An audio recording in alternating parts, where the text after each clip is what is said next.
Nessa semana, integrantes da GCM de São Paulo, suspeitos de ligação com o PCC, se entregaram à Polícia Civil de São Paulo. Uma mega operação realizada na região da Cracolândia para combater o crime organizado indicou que os agentes atuavam repassando o armamento para traficantes da região.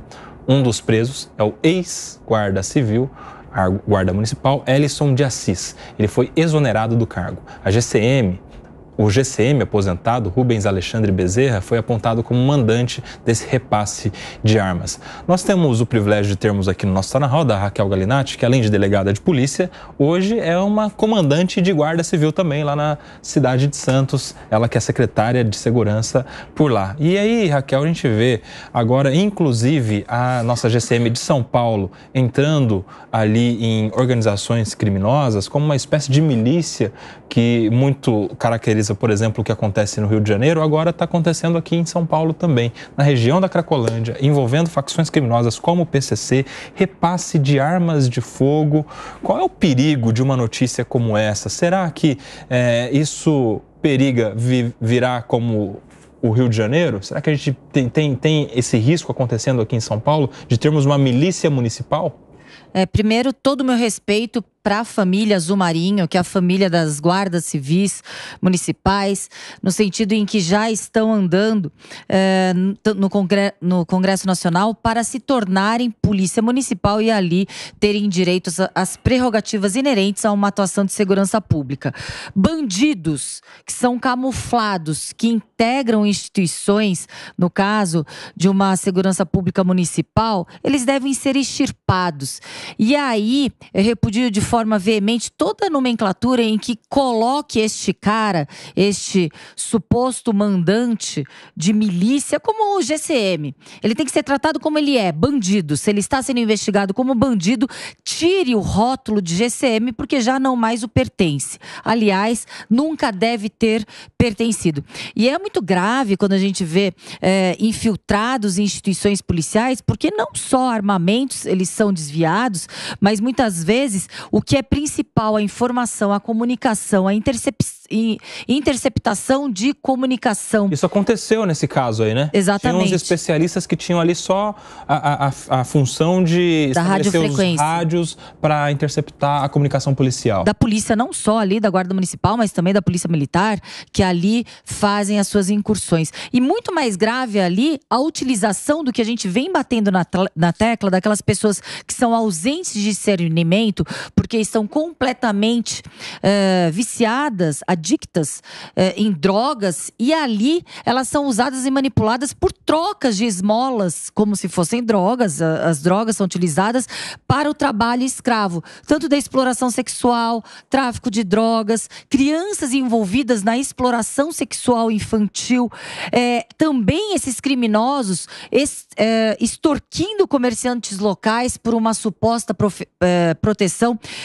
O alerta que temos é: o Estado, ele deve permanecer como ele está, cada vez mais contundente. Eu vejo a segurança pública cada vez mais atuante, mostrando que não vai ser conivente, nem assistirá de forma passiva a atuação criminosa, e também as guardas municipais numa atuação subsidiária em colaboração às forças de segurança pública.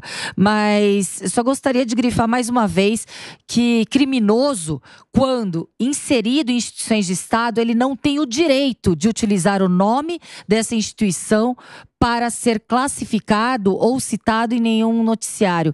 Porque a família, no caso, a Zumarinho, que são dos guardas municipais civis, e eu estou tendo o privilégio de ter um contato direto com eles, participando de operações no que cabe às polícias municipais. Seus posts lá. De madrugada, a Raquel tá... De madrugada mesmo. Tá nas operações, eu vi uma foto sua no túnel.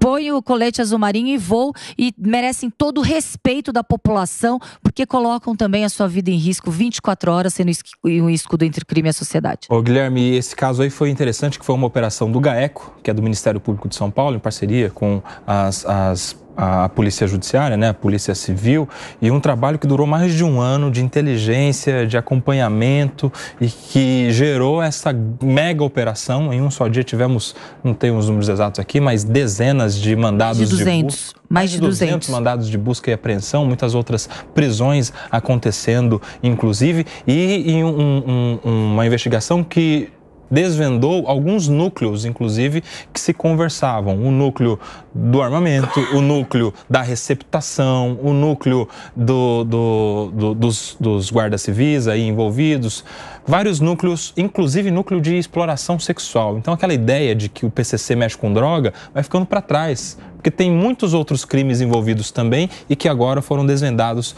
por mais uma atuação do GAECO, Guilherme Mendes. Só complementando, eu não estou te interrompendo o que eu estou falando antes, também de ferros velhos, que as pessoas não dão muita atenção, e receptação de celulares, que hoje é o grande problema dos furtos a varejo, que é o celular que tem um valor muito alto. Pega a representação, o pedido do Ministério Público, eu tive acesso, vários prints de fotos de uma lojinha de celular. Para muitas pessoas, algo ali inofensivo. Exato. É mais um comerciante, um empreendedor. Na verdade, é ali um ponto de elo com o PCC para receptação e lavagem do dinheiro, Guilherme Mendes.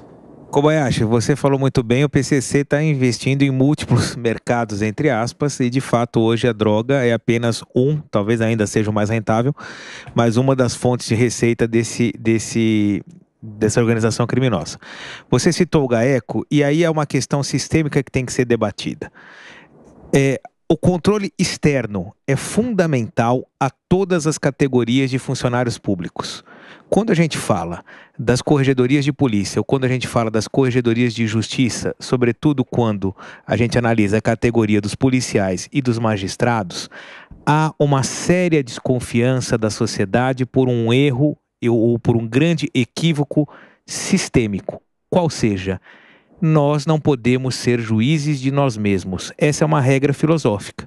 Se eu, professor, médico, gari, qualquer tipo de funcionário público, tão relevante quanto um policial, tão relevante quanto um magistrado, cometo qualquer tipo de ilicitude ou vou ser averiguado pelo eventual cometimento de um tipo de ilicitude, essa averiguação vai ser feita não pelos meus pares, vai ser feita por alguém de fora.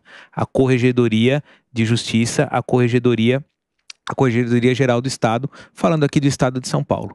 Então fica o questionamento, por que essas duas categorias podem e têm os seus pares como seus juízes? Isso é um erro muito grande. Você acha errado? Você veja que o GAECO foi quem apontou os problemas com esses policiais. Como você bem colocou, problemas que já vinham ocorrendo há mais de ano. Nós não estamos falando de uma coisa de 10 ou 15 dias. Aí fica a minha pergunta, será que a Corregedoria de Polícia anda bem? Será que ela tem os subsídios necessários para desenvolver o seu papel? E além do mais, será que ela tem interesse nisso? Nós vimos agora o caso de alguns magistrados que andaram mal no Espírito Santo e outros lugares. Quem foi que pegou isso? Polícia Federal, Conselho Nacional de Justiça. É engraçado, a Corregedoria dos Tribunais não pegou. Por que será que não pega? E o cidadão, quando vê um policial andar mal, qual é a grande sanção para ele, na maioria dos casos? É afastado das ruas e vai para os serviços administrativos. O magistrado, quando vai mal, qual é a grande sanção para ele? Aposentado, a bem de serviço público e continua recebendo os seus proventos. Acho que a sociedade não aguenta mais isso. É passada a hora de se discutir uma revisão de modelo. E aí eu não estou falando contra a guarda, eu não estou falando contra a Polícia Civil, nem contra a Polícia Militar, tampouco contra os tribunais de justiça. Eu estou falando contra um modelo que, ao meu ver, é equivocado. Guilherme, mas eu acho muito perigoso esse controle externo em relação a algumas categorias. Por quê? Eu acho muito perigoso porque você cria uma situação de dependência. Uma situação entre uma instituição e outra que uma vai se sobrepor à outra naturalmente. Estou falando isso porque eu advoguei 5 anos só com questões de policiais, em especial policiais militares, né, associações, e atuei muito não só na Corregedoria da Polícia Militar, mas no Tribunal de Justiça Militar, onde também existem os pares militares que julgam os policiais, e há uma falsa compreensão da sociedade gigantesca a respeito de um suposto corporativismo que não há. Pelo contrário, a régua lá é muito mais apertada, Raquel. A régua lá, até pela preservação da continuidade da justiça militar, que é muito questionada, a régua é muito rígida. Eu queria te colocar em que você, eu acho até membro da Ordem dos Advogados e um advogado brilhante, eu te pergunto, em que outros países existe uma justiça militar? Não sei, eu atuo no Brasil só, e é onde eu estou habilitado. Não tem, sabe por quê? Sabe por quê? Porque a lei e a ordem, elas estão para todos. Não existe a possibilidade de você ter um tribunal para uma determinada categoria. Nós temos tribunais com especificidade de matéria. Justiça Federal, Justiça do Trabalho, Justiça Eleitoral, a Justiça Civil com as suas varas especializadas, não em razão de cargo, em razão de matéria. Agora, eu ser julgado em razão de um cargo, que é o que a sociedade combate no foro privilegiado, ou então no termo técnico, foro de prerrogativa de função. Por que eu, como deputado, ou eu, como senador, posso ser julgado e devo ser julgado por alguém diferente? Agora eu quero saber... eu tenho um cargo? Não faz sentido isso. Agora eu quero saber o seguinte, como é que um juiz de direito, uma pessoa que estudou na graduação de Direito, estudou Direito Penal, estudou Direito Processual, prestou um concurso lendo leis e doutrina e jurisprudência, vai chegar diante de um caso para julgar um procedimento operacional padrão, minha querida Raquel Galinatti, com conhecimentos específicos técnicos da própria função. E aí? A gente não tem o perigo de um estranho julgar um caso? Então, eu vou colocar a sua argumentação totalmente por baixo, Guilherme, eu vou quebrar a sua argumentação. Guilherme, eu vou quebrar agora, neste momento, a sua argumentação em âmbito nacional. Prometeu, não existe a fiscalização ou a repreensão apenas e pura e tão somente pela Corregedoria. A polícia, as polícias como um todo, são as instituições mais fiscalizadas, é uma instituição mais fiscalizada que existe. A atuação da Corregedoria das polícias, no caso, Polícia Civil, ela não anula uma atuação do Ministério Público que tem como uma obrigação fiscalizar as polícias. Não atua uma fiscalização por parte da sociedade, por parte da mídia, da imprensa. Então existe uma atuação da ouvidoria, uma atuação concomitante. O que você está falando é que nós não temos apenas uma apuração de atos possivelmente criminosos que possam estar acometidos e manchando uma instituição. Temos uma vasta gama e teia de fiscalização.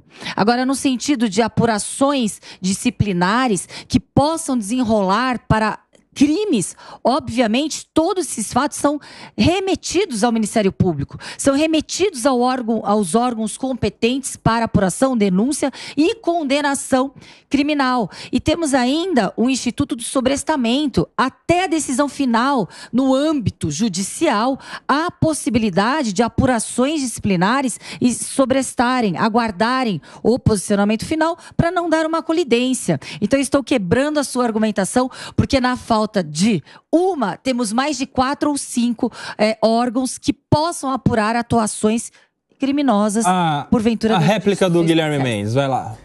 E de fato tem que ser, porque às forças policiais é dado um direito diferente de qualquer outra categoria profissional. Qual é? O direito do uso legítimo da força.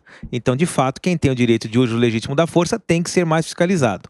Agora, respondendo a tua questão, Kobayashi, como é que um magistrado vai julgar em um caso em que ele não tem conhecimento técnico? Ouvindo o perito Ou seja, a opinião do par é que vai valer. Não, mas veja, não é só do par, mas a decisão não é dele. Uma coisa é o aconselhamento. Um juiz decide quando ele ouve um perito médico, um perito de engenharia, como qualquer outra situação. Guilherme, e aí isso é garantido, olha só, o assistente de acusação, aí isso é garantido o perito particular, não há problema nenhum.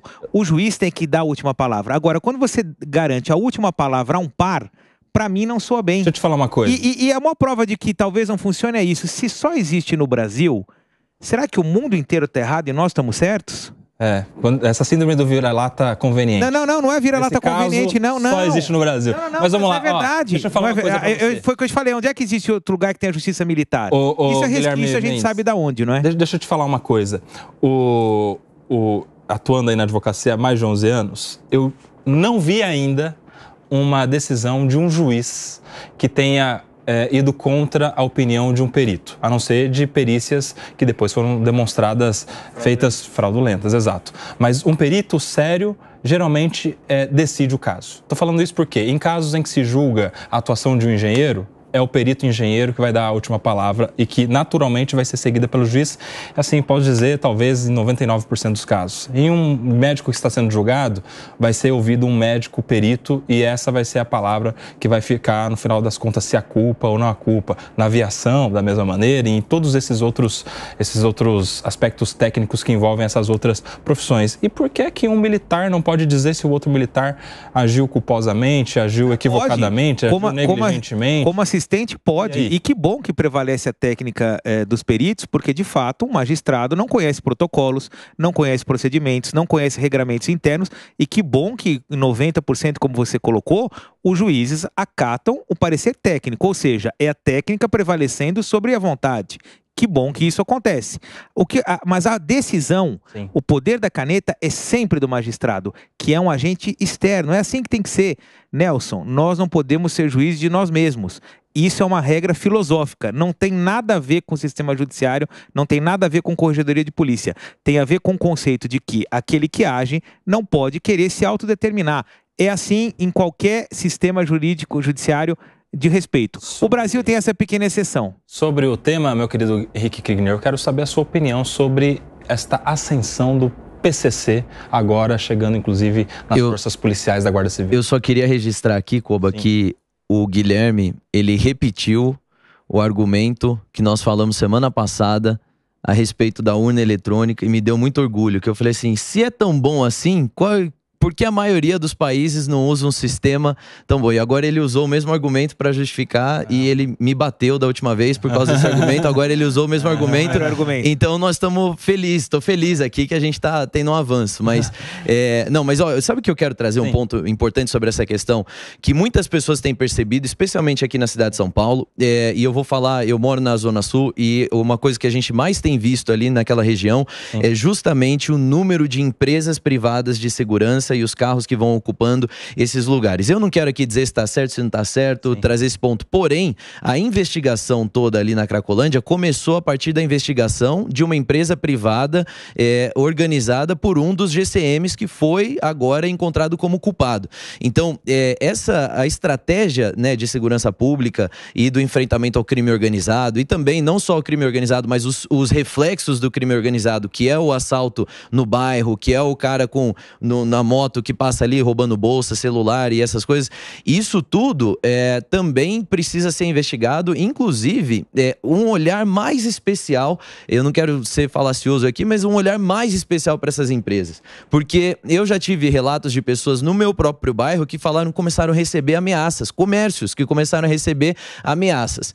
E depois de algumas ameaças acontecendo naquela semana, vieram as propostas para fazer uma reunião com a empresa de segurança que estava chegando novamente ali no bairro e que agora queria oferecer um serviço. É muito conveniente algumas coisas e fatos assim. Então você começa a conectar os pontos, começam a levantar as dúvidas existe algum tipo de envolvimento, não existe esse envolvimento. Então se é para encontrar a verdade mesmo, se é para combater o crime, nós vamos precisar olhar com atenção para esses lados. Eu sou mais do que a favor da presença forte da polícia nas ruas, seja de todas as forças policiais que nós temos hoje. Estou feliz de ver os avanços que nós temos tido não só na cidade de São Paulo, quanto no estado de São Paulo também, mas é perigoso nós vermos essas forças que o prefeito Ricardo Nunes deu uma declaração na semana passada dizendo que não existem milícias na cidade de São Paulo, não existem organizações.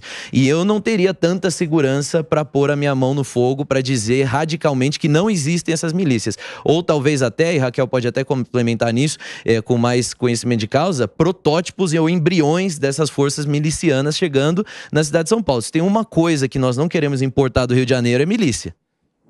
Fala Bruno Pinheiro, tem uma pergunta. Quero aproveitar, porque esse avanço, de fato, não é só aqui em São Paulo, esse elo não é só com as forças de segurança, essa campanha eleitoral é um risco de diversos nomes de líderes que acabam se influenciando. Uma campanha de vereador, uma campanha no município. Muitos patrocinados pela facção criminosa. Um espaço. Eu faço uma pergunta à doutora Raquel.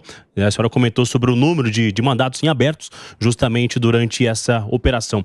Esse elo com as forças de segurança, algum, né, um homem da polícia militar ou de uma outra força que seja. O interesse do crime em fazer um elo é justamente para que esse militar, esse agente da segurança pública, ele feche os olhos e não atue naquela região. Isso justifica esse alto número de mandatos em aberto, porque o combate, talvez alguém que esteja no combate diário está fechando os olhos para aquilo ali? Na realidade, eu não considero aqueles que já foram cooptados e participam mancomunados com facções criminosas, com organizações criminosas, como policiais. Então é um criminoso, é um bandido que está infiltrado dentro de forças policiais, aí a gravidade extrema e passando informações para as facções criminosas. É o interesse da bandidagem quando tenta e consegue se infiltrar em forças policiais para justamente ter essa camuflagem de estar atuando como se um estado fosse, ou como um município fosse, um guarda municipal ou um policial militar. É necessário aí um olhar muito mais aprofundado das corregedorias, porque sem as corregedorias não haveria a possibilidade de detectar e ali poder, de forma veemente, extirpar esses bandidos que ficam ali camuflados, porque obviamente uma instituição externa não tem informações tão rápidas e hábeis para termos uma medida concreta de extirpar esses criminosos que entram e se emaranham em instituições de Estado. E o que não é exclusividade, infelizmente, de forças policiais. Nós vemos muita bandidagem infiltrada em outros órgãos públicos de instituições de Estado, que infelizmente a gente tem visto aí 2 criminosos que vendiam sentenças milionárias, e saiu ontem nos jornais, que eram juízes criminosos, eram criminosos camuflados de juízes, vendendo sentenças judiciais, cobrando mais de 150 mil reais. Então assim, a gente tem que se atentar a não generalizar a instituição de Estado quando criminosos entram ali e devem ser extirpados. Por isso que eu acho que tem que ter câmera em todo mundo. Se for para ter câmera na polícia, tem que ter câmera no delegado, no promotor, no juiz, no fiscal, no servidor público, porque em todos os lugares há aqueles bons e maus profissionais, né, Raquel Galinatti? Fecha esse assunto, por favor, meu querido Diogo da Luz, nosso Obrigada comandante. pela pergunta. Mas tem que ter também polícia em toda a cidade. O que esses deputados estão fazendo que ficam sentados em cima de uma lei que faz das nossas guardas civis metropolitanas um tipo de uma guarda mirim e não dão autonomia para que elas possam ser polícias? Eu quero ter polícia municipal. E quando eu vejo essa ação policial sobre os GCMs, que esses aí são exceção, sem dúvida, mas nós temos muitas exceções dentro da prefeitura, o que mostra que o crime organizado está dentro da prefeitura de São Paulo também, não tenho a menor dúvida. E é por isso que a Cracolândia não é resolvida. Porque há interesses de gente dentro da prefeitura, lógico que não é a maioria, mas há interesses dentro da prefeitura em manter esse esquema bilionário de distribuição de dinheiro municipal que acaba ficando entre eles. É preciso prender essa gente, é preciso dar autonomia, porque eu quero ter a minha polícia municipal. Muito bem, em pleno mês de combate à violência contra a mulher, agosto lilás, mais um caso de feminicídio. Neste domingo, uma delegada foi encontrada morta dentro do carro dela na região metropolitana de Salvador, na Bahia. Patrícia Neves tinha 39 anos e estava lotada no plantão da Delegacia Territorial de Santo Antônio de Jesus. O companheiro dela, Tancredo Neves, foi preso como o principal suspeito pelo crime.